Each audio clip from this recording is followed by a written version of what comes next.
श्रीमान अमानतुल्ला जी, शुक्रिया अब अध्यक्ष नहीं जी, प्लीज। आपने मुझे इस मुद्दे पर जो अहम मुद्दा है उस पर बोलने की इजाज़त दी। अभी एमसीडी का इलेक्शन हुआ और इस एमसीडी के इलेक्शन में आम आदमी पार्टी को 134 सीट मिली और बीजेपी को 104 प्लस 9 113 सीट मिली, क्योंकि कांग्रेस और बीजेपी हमेशा से ये एक दूसरे के भाई बहन और सपोर्टर रहे। आज अगर नरेंद्र मोदी जी देश के प्रधानमंत्री हैं, अमित शाह जी अगर यहाँ के होम मिनिस्टर हैं, ये सिर्फ कांग्रेस की देन है। अगर 2002 के दंगों में अमित शाह जी को और नरेंद्र मोदी जी को कांग्रेस ने उनके किए की सजा दे दी होती तो आज ना तो नरेंद्र मोदी प्रधानमंत्री होते, ना अमित शाह होम मिनिस्टर होते, ना आज आरएसएस इस मुल्क में भाजपा को रूल करा रही होती। और ये अब आरएसएस दूसरा क्या कर रही है कि आज आरएसएस से बड़े नरेंद्र मोदी जी हो गए। तो अब नरेंद्र मोदी जी को गिराने के लिए आरएसएस अब जो है राहुल गांधी को सपोर्ट कर रही है यात्रा के अंदर। और ये मैं तस्दीक के साथ कह रहा हूं, आप पता कर लें। दो लोग हैं, एक तो बेचारे भोले भाले मुसलमान, उनको ये बहका लेते हैं। जैसे दिल्ली के अंदर ओखला में, सीलमपुर में, मुस्तफाबाद में, वहां भोले भाले मुसलमानों को इन्होंने बहकाया और वोट हासिल करके 9 सीटें जीत करके आ गए। और ये 9 की 9 सीटें अब ये भाजपा की सीट हैं, क्योंकि इन्होंने जब ये 6 तारीख को शपथ लेनी थी और मेयर का इलेक्शन होना था, तो उससे एक दिन पहले जो कांग्रेस के एमएलए रहे हैं, एक्स एमएलए सीलमपुर से मतीन चौधरी, उसका एक बयान आया कि कांग्रेस के 9 के 9 पार्षद हाउस से बाइकआउट करेंगे।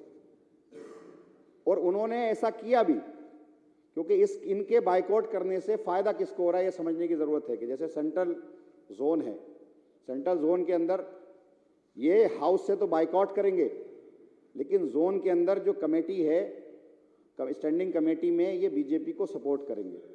जैसे सेंट्रल जोन है, सेंट्रल जोन के अंदर 13 पार्षद हमारे हैं, 10 पार्षद बीजेपी के हैं, 2 इन्होंने नॉमिनेट कर दिए, 2 पार्षद कांग्रेस के हैं जो दोनों ओखला से हैं।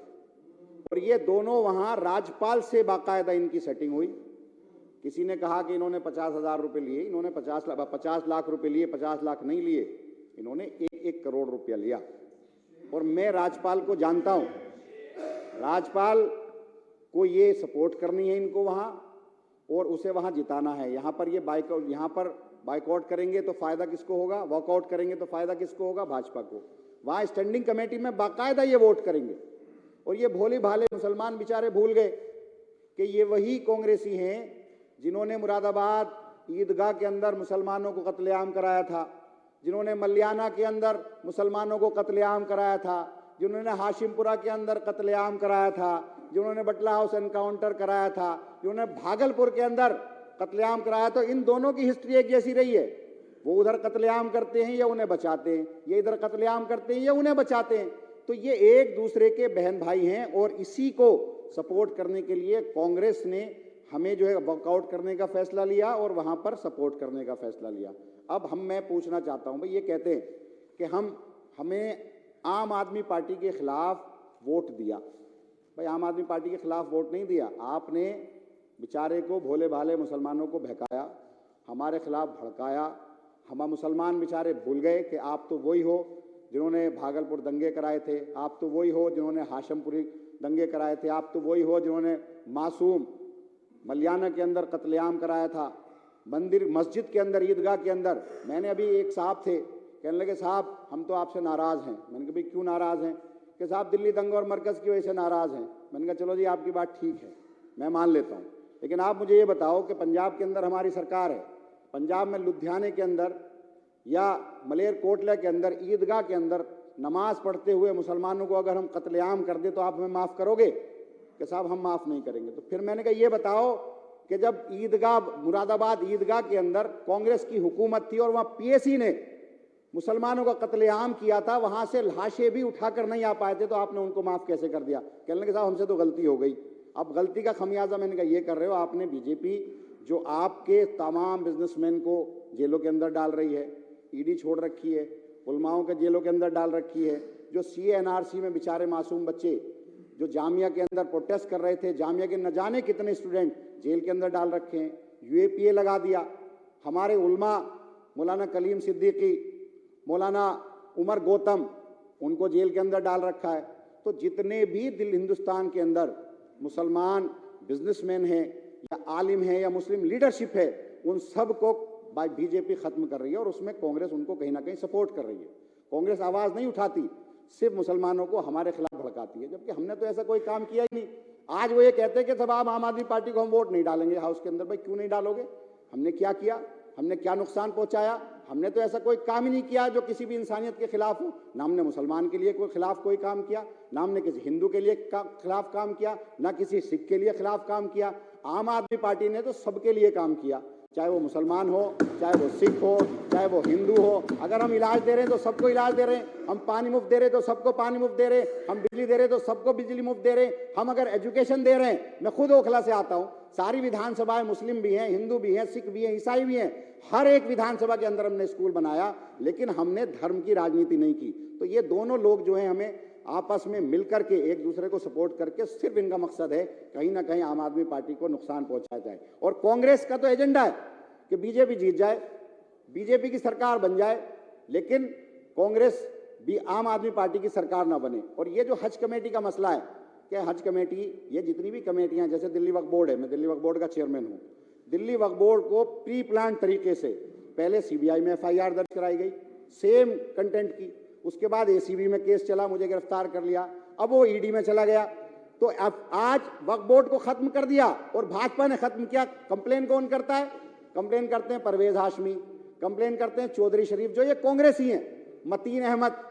कांग्रेस कंप्लेन करती है, भाजपा उस पर इंप्लीमेंट करती है, और एक एक इदारे को, मुस्लिम इदारे को खास करके कांग्रेस के जरिए भाजपा बर्बाद कर रही है। आज दिल्ली वक्फ बोर्ड तबाह हो गया, वहां सैलरी देने वाला कोई नहीं है, सिग्नेचर करने वाला कोई नहीं है। उसका जो CEO है, CEO को प्रेशर कर रखा है उसने, LG ने, कि किसी भी कीमत पर अगर तुमने साइन कर दिया किसी भी चेक पे तो मैं छोड़ूंगा नहीं। मैं